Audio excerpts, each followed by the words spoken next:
Well, in the United States, questions are growing about Natalie Harp's role inside the White House and the extent of her access and influence as one of President Donald Trump's closest aides. Well, this after the Daily Beast published her intimate letters to the president, which were reportedly written during or shortly after a 2023 trip in which Harp accompanied Trump to Scotland and Ireland.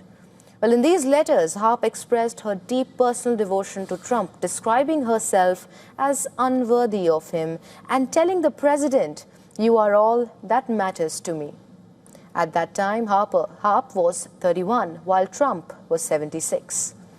In one letter, she apologizes to Trump over several incidents during the trip, including being left outside customs without her passport. She writes that she panicked and says she would have contacted the Secret Service instead of Trump. But she also apologizes for walking on the golf course instead of riding in a cart. Well, in these letters, Harp calls Trump her guardian and protector and emphasizes how badly she wants to earn his approval, writing, "I want things to always be right between us." Well, in one passage, she admits she was envious of women whose only job was to look pretty and talk to him, before adding, "I want that job." In another, she says she missed days when he would call her and they would talk about everything and nothing.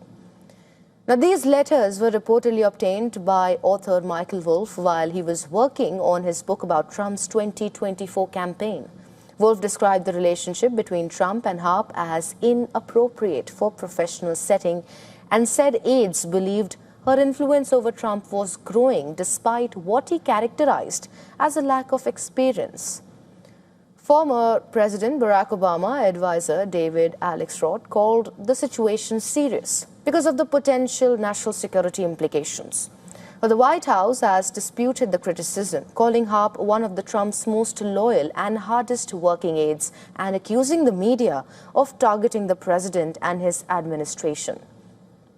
Harp first came to national attention as a Trump supporter who said his policies had helped her during her recovery from bone cancer. She later appeared at the 2020 Republican National Convention, worked for One America News Network, and joined Trump's team in 2022. Well, she now serves as his special assistant and executive assistant to the president and has been described as a key gatekeeper around Trump. Reports also say about her role as a conduit for foreign leaders seeking to reach him and that she has access to the president's Truth Social account.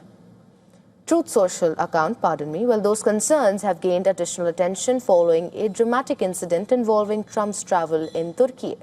It is being said that Harp was among the small group of people who accompanied Trump after he left Air Force One in a catering truck, while other senior officials and journalists remained behind. Trump then traveled on a separate aircraft amid concerns about an apparent Iranian threat. Well, the episode has intensified scrutiny over who has access to the U.S. president and who may influence his movements and decisions. Her estranged brother, Preston, reportedly told CNN that he believes his sister has an unhealthy obsession with the president.